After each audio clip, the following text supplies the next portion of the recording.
What up, everybody? Power Book 4 Season 1. The big question was, is D-Mac a killer or not?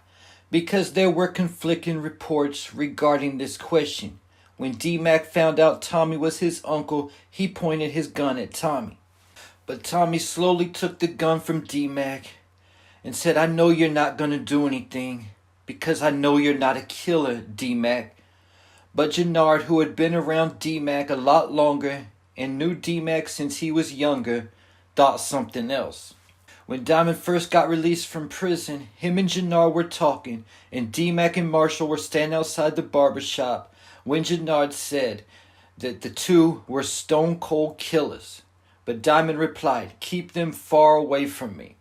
Even D-Mac's boy/brother Marshall questioned D-Mac because he refused to make a move on JP's jazz club that the two kept shooting up. But we found out early in Season 2 that D-Mac is really about that life when D-Mac killed Seamus to save Diamond and Tommy. Now that D-Mac got his first taste of blood, it looks like he has no plans of turning back now. Matter of fact, D-Mac said he's doubling down. After getting back from the military camp and hiding out at Marshall's for a while, D-Mac was ready to get back active. When Marshall came home and told D-Mac he had something that would calm him down, now I'm thinking he must have a blunt for his boy to smoke or something. But no, he makes things even worse by giving D-Mac a pistol. This lets us know either though Marshall didn't get that much screen time this season, really he's just as wild as D-Mac. Keep in mind that in Season 1, Marshall was more wild than D-Mac. But in Season 2, he's fallen in line to the CBI protocol and slowed his roll. Then it was at this point where Marshall told D-Mac the whole story of what's going on with Diamond and Mad Dog. Notice how Marshall already knew everything that was going on in the streets. Keep that in mind because it definitely could serve to be important coming up in Season 3.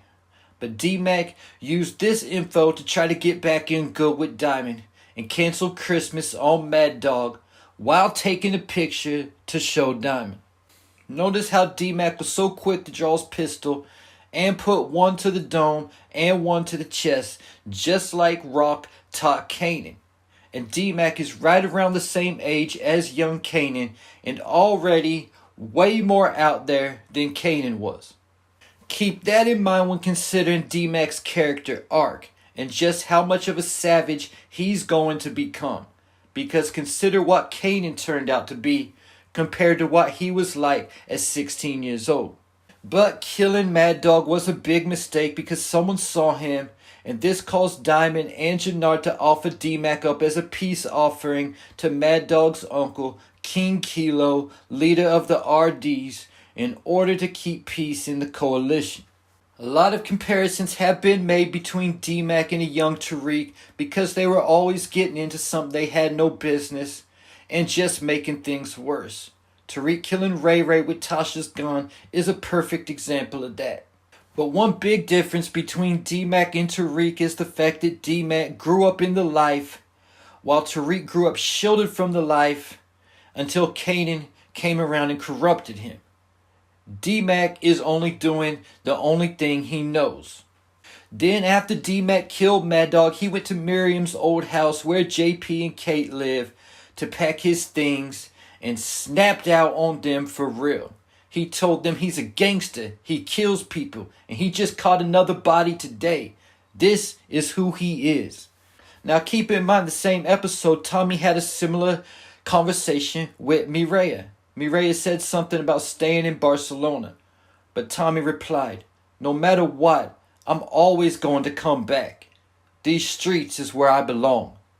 Since Tommy knows the game is in his blood and that's who he is, will he accept the same thing about his nephew D-Mac and finally take him under his wing for real and teach him the game? Or will he make the same mistake Ghost made with Tariq? All Tariq wanted from Ghost was for Ghost to be real with him and teach him the game and accept him for who he is. He said these schools can't change who I am, just like these fancy suits don't change who you are. But Ghost refused to teach Tariq the game and said he would rather kill him than let him into the life. But it was too late. Tariq was already in the game, and there was going to be nothing Ghost could do to stop him.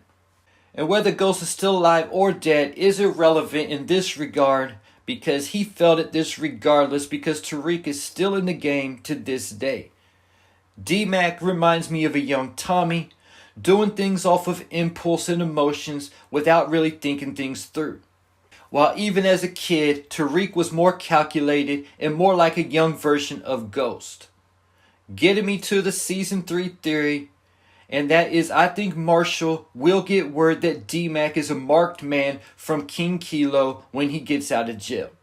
Then Marshall and D-Mac could have two ways of dealing with this. They could just handle business themselves, which I can definitely see them doing, and finding out when King Kilo's getting released and beat him to the punch and take out King Kilo before he's able to get to D-Mac. Or they could tell Tommy about this and let him handle it, which could cause problems between Tommy and Diamond and Jannard. Because just like King Kilo said to Jannard, family first. So Jannard thinks they have problems with King Kilo. Just wait until Tommy finds out y'all offered his nephew up as a peace offering behind his back. If Tommy decides not to accept D-Mac for who he is, letting him back in the game and taking him under his wing, I can definitely see D-Mac and Marshall eventually starting their own crew that would be a terror in the streets of Chicago. And I can also see them starting off as Jack Boys if they don't have a connect. Since they are both so quick to pop off, I can see them pulling off some robberies trying to come up in the game. This is why it's so important to see what decision Tommy makes regarding D-Mac. Because at least Tariq had Kanan to somewhat teach him the game and how to think strategically. D-Mac needs some kind of mentorship, or he'll just be out there in the streets wilding out.